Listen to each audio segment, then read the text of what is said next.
વંદે ગુજરાત.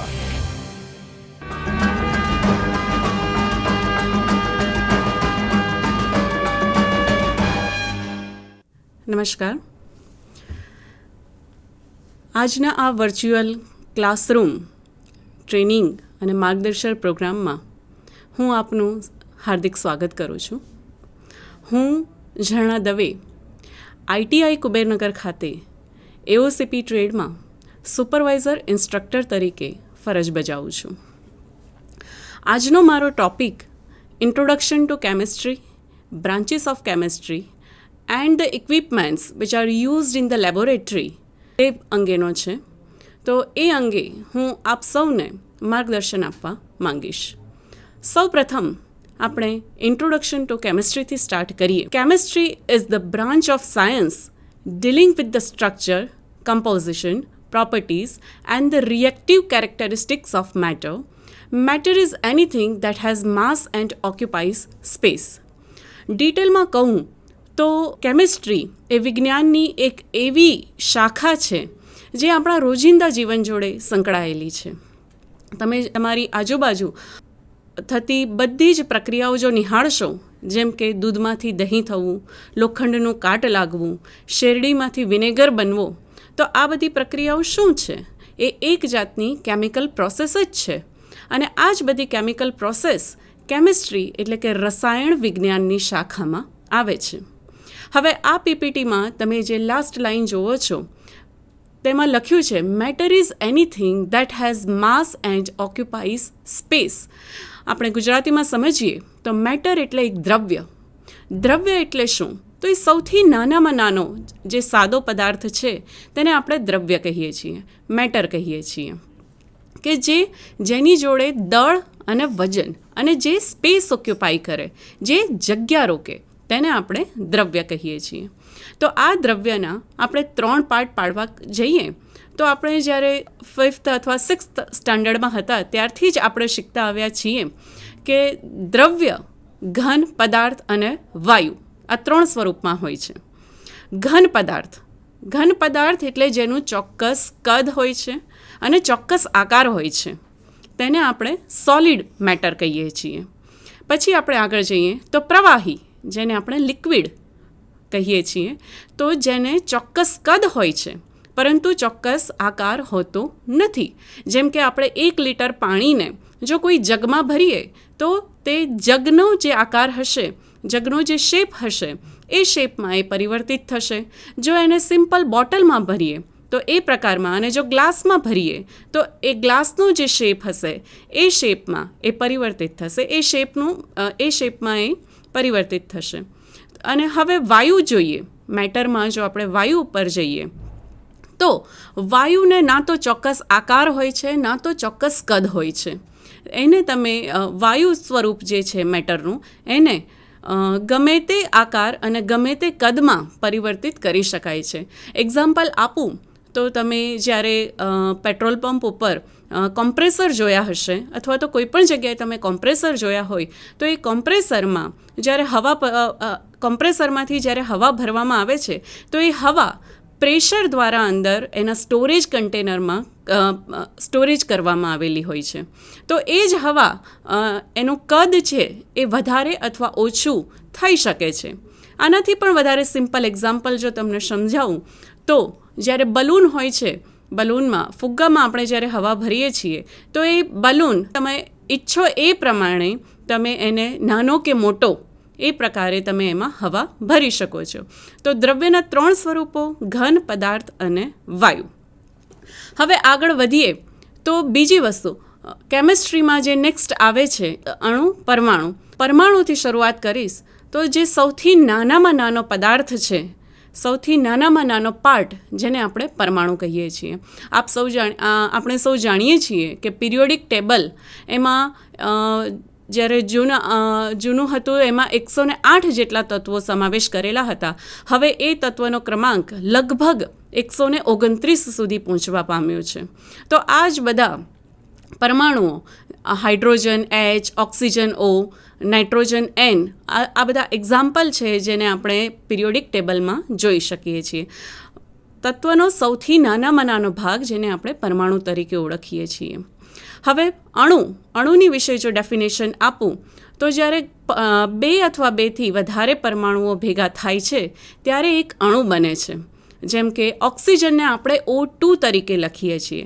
તો જ્યારે 2 ઓક્સિજનના પરમાણુઓ સંયોજાય છે ત્યારે O2નો ઓક્સિજનનો એક અણુ બને છે.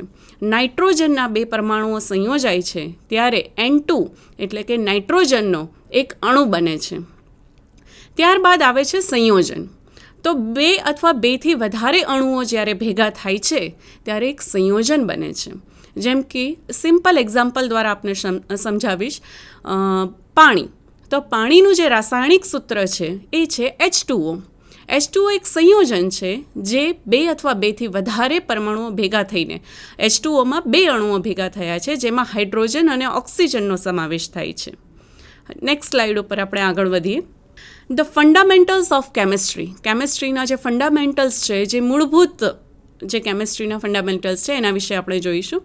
The fundamental of chemistry is an introduction to the periodic table. જેમ આપણે આગળની સ્લાઇડમાં વાત કરી એ ફંડામેન્ટલી એનું મૂળભૂત છે. કેમિસ્ટ્રીની શરૂઆત જ પિરિયોડિક ટેબલથી થાય છે. Stoichiometry, chemical states, chemical equilibrium, acid, base, oxidation and reduction reaction, chemical kinetics, inorganic nomenclature and chemical bonding.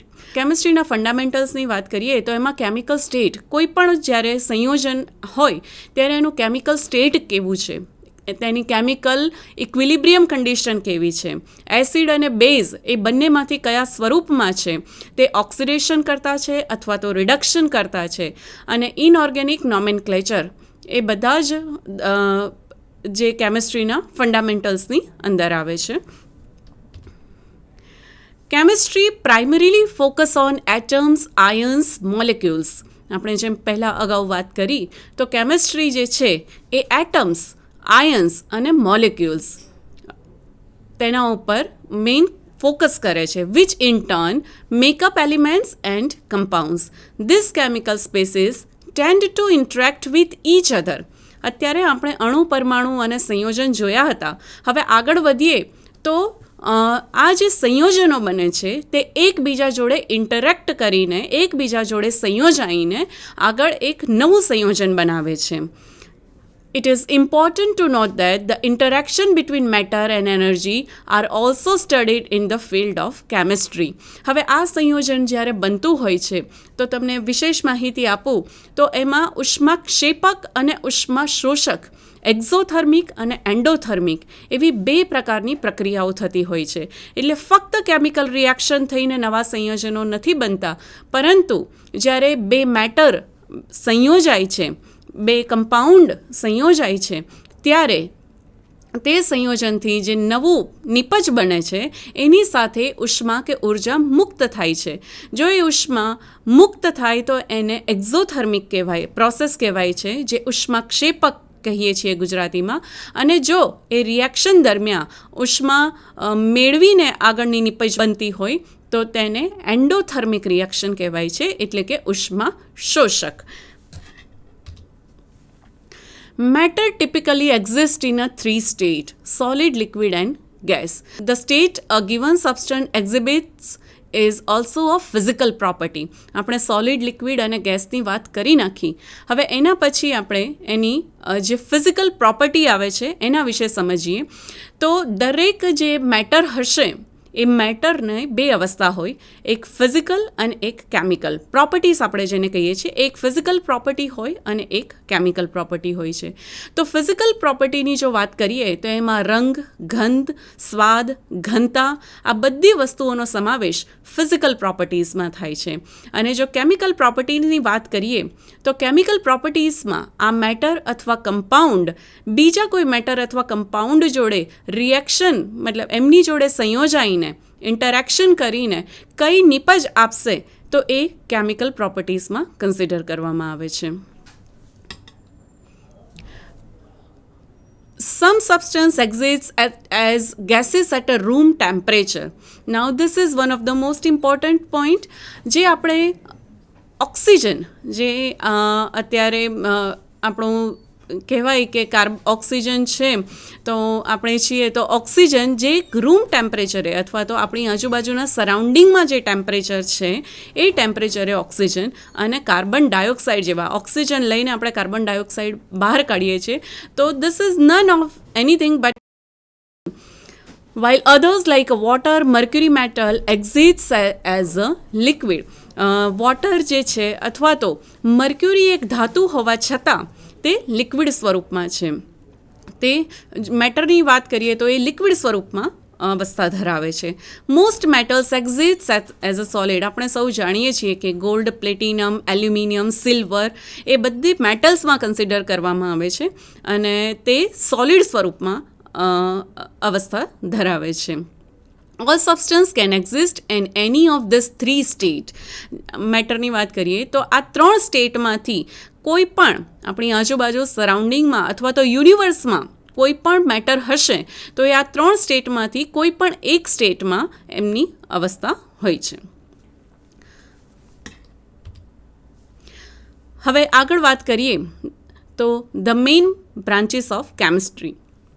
તો કેમિસ્ટ્રી, રસાયણશાસ્ત્રની 5 એની બ્રાન્ચીસ છે, શાખાઓ છે. એમાં પહેલી શાખા જે છે એ organic chemistry. The second one is inorganic chemistry. The third one is physical chemistry. Fourth is biochemistry and the last is analytical chemistry. હવે બ્રાન્ચીસ ઓફ કેમિસ્ટ્રીને આપણે ડિટેલમાં જોઈએ કે ઓર્ગેનિક કેમિસ્ટ્રીમાં શું આવે છે. What is organic chemistry? Organic chemistry is the branch of chemistry that involves the scientific study of organic compounds. હવે ઓર્ગેનિક કમ્પાઉન્ડ્સ એટલે શું? તો ઓર્ગેનિક કમ્પાઉન્ડ્સ એટલે જેમાં કાર્બન અને હાઇડ્રોજન એટમ્સ હોય છે. હવે કાર્બન અને હાઇડ્રોજન એટમ્સની વાત કરીએ તો એમાં શરૂઆતમાં આલ્કેન, આલ્કીન અને આલ્કાઇન જે મૂળભૂત સ્વરૂપો જે શરૂઆતમાં ઇન્ટ્રોડક્શનમાં લેવામાં આવે તો આલ્કેન CnH2n+2 આ એનું રાસાયણિક સૂત્ર છે. તમે એનની જગ્યાએ 1, 2, 3, 4 એવી રીતના મૂકો તો તમને મિથેન, ઇથેન, પ્રોપેન, બ્યુટેન આ રીતે તમને આગળ બધા આલ્કીન જે ઓર્ગેનિક કમ્પાઉન્ડ્સ છે જેમાં ફક્ત કાર્બન અને હાઇડ્રોજન એટમ્સ હોય છે એ મળે છે. This branch of chemistry primarily deals with the structure and chemical composition of organic compound, the physical and chemical properties of organic compound. Organic કમ્પાઉન્ડની જે ફિઝિકલ અને આ ઓર્ગેનિક કેમિસ્ટ્રીની આ જે બ્રાન્ચ છે તે ટિપિકલી એના જે ફિઝિકલ અને કેમિકલ કમ્પાઉન્ડ્સ હશે, એમના જે રિએક્શન હશે એને લગતો સંપૂર્ણ અભ્યાસ ઓર્ગેનિક કેમિસ્ટ્રીમાં કરવામાં આવે છે. The physical and chemical properties of organic compounds and the chemical reaction undergo by this compound. Next, what is inorganic chemistry? જે કેમિસ્ટ્રીની જે બીજી બ્રાન્ચ છે એનું નામ છે ઓર્ગેનિક કેમિસ્ટ્રી. તો ઓર્ગેનિક કેમિસ્ટ્રીમાં કાર્બન અને હાઇડ્રોજન જે આપણે ઓર્ગેનિક કેમિસ્ટ્રીમાં જોયું એનાથી ઓપોઝિટ ઇનઓર્ગેનિક કેમિસ્ટ્રીમાં કાર્બન અને હાઇડ્રોજન સિવાયના જે કમ્પાઉન્ડ હોય તેની સ્ટડી કરવામાં આવે છે, તેને લગતો અભ્યાસ કરવામાં આવે છે. The word organic refers to the compounds which contains the carbon atoms in it. આપણે અગાઉ જોયું કે ઓર્ગેનિક રિફર્સ, ઓર્ગેનિક મતલબ કે જેમાં કાર્બન હોય તે. So the branch of chemistry that deals with the study of compounds which does not consist of a carbon hydrogen. તો આ એક એવી શાખા છે જેમાં કાર્બન અને હાઇડ્રોજન સિવાયના કમ્પાઉન્ડ છે તેને આપણે ઇનઓર્ગેનિક કેમિસ્ટ્રી તરીકે ઓળખીએ છીએ. In simple words it is opposite two that of organic chemistry. આપણે જો યાદ રાખવું હોય તો ઓર્ગેનિક કેમિસ્ટ્રી એટલે કાર્બન અને હાઇડ્રોજન અને ઇનઓર્ગેનિક કેમિસ્ટ્રી એટલે કાર્બન અને હાઇડ્રોજનને બાદ કરતાં જે બીજા આયોનિક કમ્પાઉન્ડ્સ અથવા તો જે બીજા કમ્પાઉન્ડ્સ છે એને લગતી સ્ટડી, એને લગતો અભ્યાસ એટલે કે inorganic chemistry. The substance which do not have a carbon and hydrogen bonding are the metals, salts, chemical substance, etc.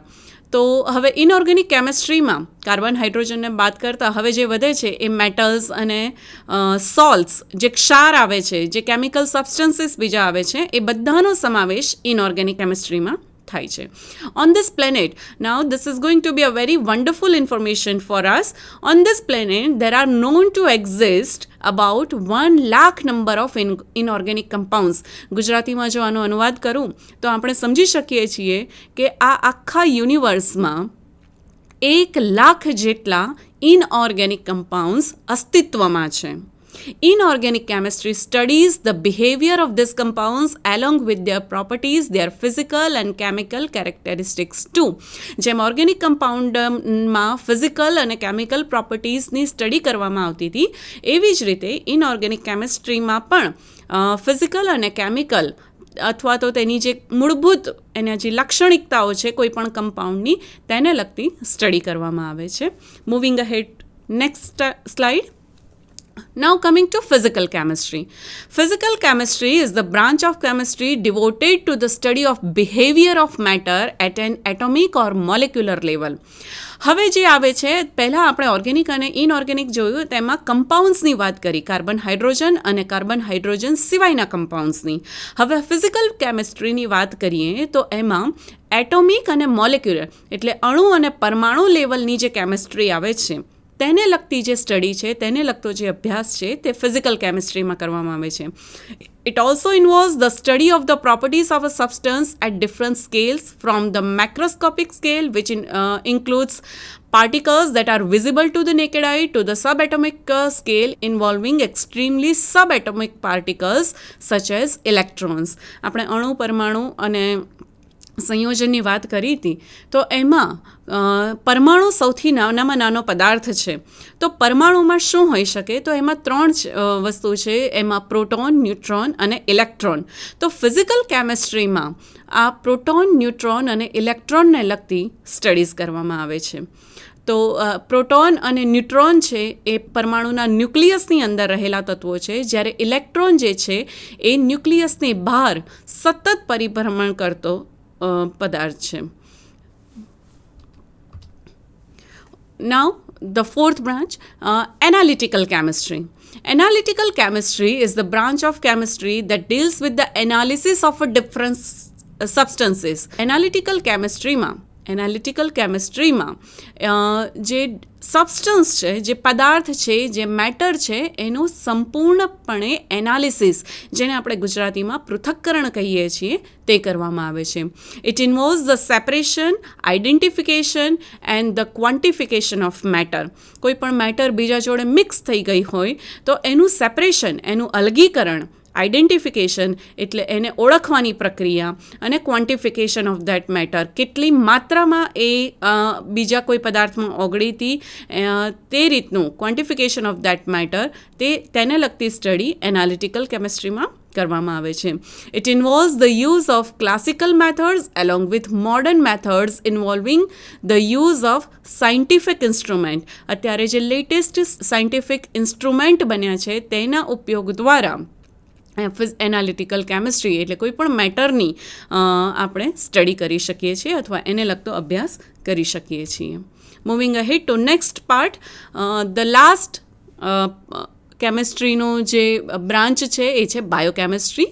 The branch of science dealing with the study of all the life processes such as a control and coordination within a living organism is called a biochemistry. આપણે સૌ જાણીએ છીએ કે આપણા શરીરમાં પણ અંદર એક કેમિકલ બેલેન્સ હોવું જરૂરી છે. આપણે આપણો જો લોહીનો રિપોર્ટ કઢાવવા જઈએ અથવા તો યુરિન રિપોર્ટ પણ કઢાવીએ છીએ તો એમાં pH લેવલ કેટલું છે, પર્સન્ટેજ ઓફ હાઇડ્રોજન, રાઈટ? તો એ બધું એ લાઈફ સાયન્સ પણ એક કેમિસ્ટ્રીની શાખા જ છે જે બાયોકેમિસ્ટ્રીની અંદર કવર કરવામાં આવેલી હોય છે.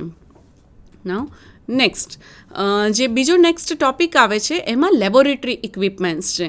તો ઇન્ટ્રોડક્શન ટુ કેમિસ્ટ્રી, જ્યારે આપણે કેમિસ્ટ્રી એટલે કે રસાયણ વિજ્ઞાનની વાત કરીએ તો રસાયણ વિજ્ઞાનમાં લેબોરેટરી જે છે એ બહુ જ ઇમ્પોર્ટન્ટ એનો પાર્ટ છે.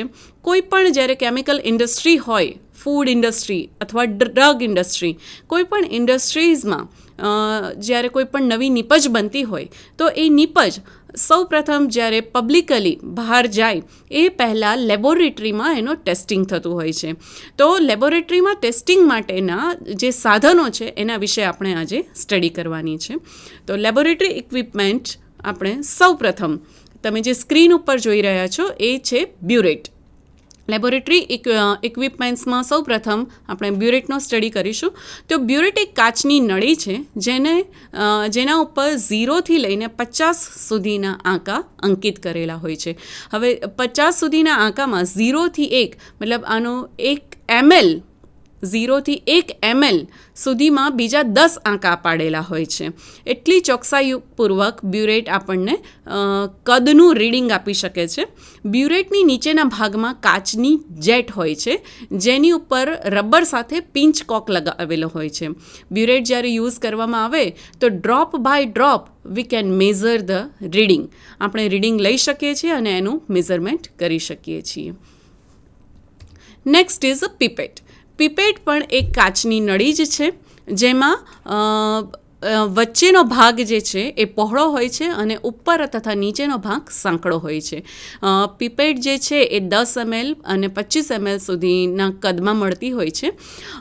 બ્યુરેટ કરતાં થોડી અલગ આની ઉપર આંકા અંકિત નથી કરેલા હોતા પણ એક માર્કિંગ કરેલું નિશાન હોય છે જેનાથી આપણે એક ચોક્કસ કદનું વોલ્યુમ પીપેટ દ્વારા લઈ શકીએ છીએ. Conical flask. કોનિકલ ફ્લાસ્ક એ એક એવો શંકુ આકાર નળાકાર છે જે આપ સ્લાઇડમાં જોઈ રહ્યા છો જેમાં ઉપરનો ભાગ સાંકડો તથા નીચેનો ભાગ પહોળો હોય છે. કોનિકલ ફ્લાસ્ક આ બધા જ સાધનો મોસ્ટ ઓફ ધ ટાઈમ બોરોસિલિકેટ ગ્લાસમાંથી જ બનાવેલા હોય છે. કોનિકલ ફ્લાસ્ક જે છે એ 100 mlથી લઈને 250 તથા 500 ml સુધીના કદમાં વપરાતા હોય છે. કોનિકલ ફ્લાસ્કમાં કોઈ દ્રવ્ય લેવામાં આવે, લિક્વિડ લેવામાં આવે અને પછી તેને ગરમ કરવું હોય તો તે માટે અથવા તો મિક્સ કરવા માટે પણ કોનિકલ ફ્લાસ્કનો ઉપયોગ થતો હોય છે. Next is a beaker. પ્રયોગશાળામાં વપરાતું આ એક ઇન્સ્ટ્રુમેન્ટ જે કાચનું જ બનેલું હોય છે જે 500 ml તથા 250 ml અને 250 તથા 500 mlની સાઇઝમાં અવેલેબલ હોય છે. કોઈ પણ બે દ્રવ્યને મિક્સ કરવા માટે, કોઈ પણ બે લિક્વિડને મિક્સ કરવા માટે ખાસ કરીને બીકર વપરાતું હોય છે. પછી આવે છે ફનેલ. તો ફનેલ એટલે આપણે ગુજરાતીમાં એને કહીએ છીએ ગળણી. તે પણ કાચની બનેલી એક સાધન જ છે પ્રયોગશાળામાં વપરાતું. જ્યારે અવક્ષેપણની પ્રક્રિયા થતી હોય ત્યારે ગળણી દ્વારા જે બીજું લિક્વિડ છે તેને બીજા સાધનમાં અને અવક્ષેપો ગળણી ઉપર એક પેપર મૂકીને અવક્ષેપને અલગ તારવવામાં આવે છે. Test tube. તો કાચની બનેલી આ ટ્યુબ્સ છે ટેસ્ટ ટ્યુબ. જ્યારે વોલ્યુમેટ્રિક એનાલિસિસ થતું હોય ત્યારે ટેસ્ટ ટ્યુબનો કસનળીનો ઇસ્તેમાલ થતો હોય છે. Test tube stand. Test tube જે કાચની બનેલી ટ્યુબ છે એને એક જગ્યાએ સરખી રીતે માવજત માટે અને સ્ટેન્ડ માટે ટેસ્ટ ટ્યુબ સ્ટેન્ડનો ઉપયોગ કરવામાં આવે છે. Test tube holder. ઘણી વખત પ્રયોગશાળામાં જે ટેસ્ટ ટ્યુબ છે એમાં એ કેમિકલ જે બન્યું છે અથવા કેમિકલને જે આપણે ભરવામાં આવ્યું છે તેને બન્સન બર્નર ઉપર અથવા તો કોઈ પણ ફ્લેમ ઉપર ગરમ કરવાનું હોય ત્યારે તેને જે હોલ્ડર પકડવા માટે ઉપયોગ કરવામાં આવે છે જે સાધનનો ટેસ્ટ ટ્યુબ પકડવા માટે ઉપયોગ કરવામાં આવે છે તેને આપણે ટેસ્ટ ટ્યુબ હોલ્ડર કહીએ છીએ. Porcelain tiles.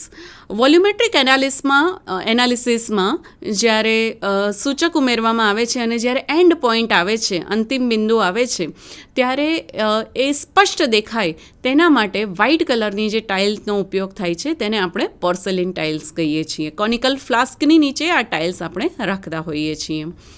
Bottle for solution. આપ સૌને જાણ હશે કે લેબોરેટરી ઇક્વિપમેન્ટ્સમાં બોટલ ફોર સોલ્યુશન ઘણા બધા એવા કેમિકલ્સ હોય છે જેને સ્ટોરેજ કરવામાં આવે છે. તો અલગ અલગ કેમિકલ માટેની સ્ટોરેજ બોટલ અલગ અલગ હોય છે. તો બોટલ્સ ફોર સોલ્યુશનને સ્ટોરેજ કરવા માટે અલગ અલગ ટાઈપની બોટલ્સ રાખવામાં આવે છે. બ્રશ. આ બ્રશનો ઉપયોગ તારની જાળીને સાફ કરવા માટે અથવા તો કોઈ પણ વસ્તુને ક્લીન કરવા માટે, કસનળીને ક્લીન કરવા માટે પણ બ્રશનો ઉપયોગ થતો હોય છે. એસ્બેસ્ટોસ વાયર ગેજ, જેને આપણે ગુજરાતીમાં તારની જાળી કહીએ છીએ, વચ્ચે જે રાખવામાં આવે છે એ એસ્બેસ્ટોસ હોય છે. આપણે અગાઉ જોયું કોનિકલ ફ્લાસ્ક જે છે તે ગરમ કરવા માટે, મતલબ અંદર જે આપણે કેમિકલ લીધું હશે, જો એને પ્રયોગશાળામાં ગરમી આપીને એક ટેમ્પરેચર ઉપર લઈ જવું હોય તો તારની જાળીની નીચે ટ્રાયંગલ સ્ટેન્ડ હોય છે, તેની ઉપર આ એસ્બેસ્ટોસ વાયર ગેજ તારની જાળી રાખવામાં આવે છે. આ એસ્બેસ્ટોસ રાખવાનું જે સિદ્ધાંત છે, એસ્બેસ્ટોસ કેમ રાખવામાં આવે છે અંગે કહું તો નીચેથી ફ્લેમ ડાયરેક્ટ જે કોનિકલ ફ્લાસ્ક છે તેને ટચ ના કરે અને કાચના સાધનો તૂટી ના જાય તેના માટે એસ્બેસ્ટોસ વાયર ગેજ એટલે કે તારની જાળી મૂકવામાં આવે છે. Tripod stand. Asbestos wire gauge આ ટ્રાયપોડ સ્ટેન્ડ જે આપ નિહાળી રહ્યા છો તેની ઉપર મૂકવામાં આવે છે. Clay pipe triangle. આ ટ્રાયેંગલ પણ લેબોરેટરી ઇન્સ્ટ્રુમેન્ટ, એક પ્રયોગશાળામાં વપરાતું એક સાધન છે જેની ઉપર આપણે ગરમી ફ્લેમ આપીને આની ઉપર તારની જાળી મૂકીને ગરમ કરી શકીએ છીએ. ટોંગ. કોઈપણ વસ્તુ વધારે ગરમ થઈ ગઈ હોય તો ટેસ્ટ ટ્યુબ હોલ્ડર ફક્ત કસનળીને જ પકડી શકશે, પરંતુ બીજું કોઈ વધારે થોડું વજનવાળા સાધનને હોલ્ડ કરવા માટે અથવા તો તેને પકડીને એક જગ્યાએથી બીજી જગ્યાએ લઈ જવા માટે ટોંગ એટલે કે સાણસી જેવું સાધન છે તેનો ઉપયોગ થાય છે. Bunsen burner. ટ્રાયપોડ સ્ટેન્ડ આપણે જોયું, તારની જાળી જોઈ, તો તેની નીચે જે બર્નર રાખવામાં આવે છે તે બર્નરને આપણે બન્સન બર્નર કહીએ છીએ. તેમાં તેની નીચે ગેસનું કનેક્શન આપેલું હોય છે અને જ્યારે આપણે ફ્લેમ ચાલુ કરીએ તો અહીંયાથી એક ફ્લેમ નીકળે છે જે તારની જાળી ઉપર તારની જાળીને સ્પર્શ કરે છે અને તેની ઉપર રાખેલા સાધનને ગરમી આપે છે. Burette stand with clamp. Burette એ કાચની નળી છે, તેનું હેન્ડલિંગ બહુ કેરફુલી કરવું જોઈએ. તો જ્યારે એને ભરાવવામાં આવે છે ત્યારે આ બ્યુરેટ સ્ટેન્ડ વિથ ક્લેમ્પ, તેનો ક્લેમ્પ પણ એકદમ સરસ ટાઈટ રીતે બ્યુરેટમાં લગાવેલો હોય છે. આની અંદર આપણે બ્યુરેટને ભરાવી શકીએ છીએ જેથી તે બિલકુલ અનટચ્ડ, અનડિસ્ટર્બ રહે અને આપણું રીડિંગ ચોક્કસ આવી શકે. તો આ સાથે આજના લેક્ચરમાં આપણે introduction to chemistry, branches of chemistry તેમજ ઇમ્પોર્ટન્સ ઓફ કેમિસ્ટ્રી, આપણી ડે ટુ ડે લાઈફમાં કેમિસ્ટ્રીનું કેટલું ઇમ્પોર્ટન્સ છે. જ્યારે આપણે ફૂડ ઇન્ડસ્ટ્રીની વાત કરીએ, ડ્રગ ઇન્ડસ્ટ્રી એટલે કે ફાર્માસ્યુટિકલ ઇન્ડસ્ટ્રીની વાત કરીએ તો એ બધી જ ઇન્ડસ્ટ્રીઝમાં ક્યાંક ને ક્યાંક બધી જ રીતે બ્રાન્ચીસ ઓફ કેમિસ્ટ્રીમાં આપણે ઓર્ગેનિક, ઇનઓર્ગેનિક, ફિઝિકલ, અણુ, પરમાણુ અને લાઈફ સાયન્સમાં પણ કેમિસ્ટ્રીનો ઉપયોગ થતો હોય છે. આ બધા વિશે ચર્ચા કરી. તો કેમિસ્ટ્રી એ આપણા જીવનનો એક ખૂબ જ જોડાયેલો પાર્ટ છે. આપ સૌ લેબોરેટરી ઇક્વિપમેન્ટ્સ વિશે આપણે શીખ્યા. તો લેબોરેટરી એ કોઈ પણ નિબચ પછીની જ્યારે પ્રાયોગિક શાળામાં એ નિપજનું એનાલિસિસ થતું હોય તો એ વખતે જે સાધનો ઉપયોગ થતા હોય છે એ અંગેનો આપણે ખ્યાલ મેળવ્યો. આપ સૌએ મને સાંભળી એ બદલ આપનો ખૂબ ખૂબ ધન્યવાદ. Thank you.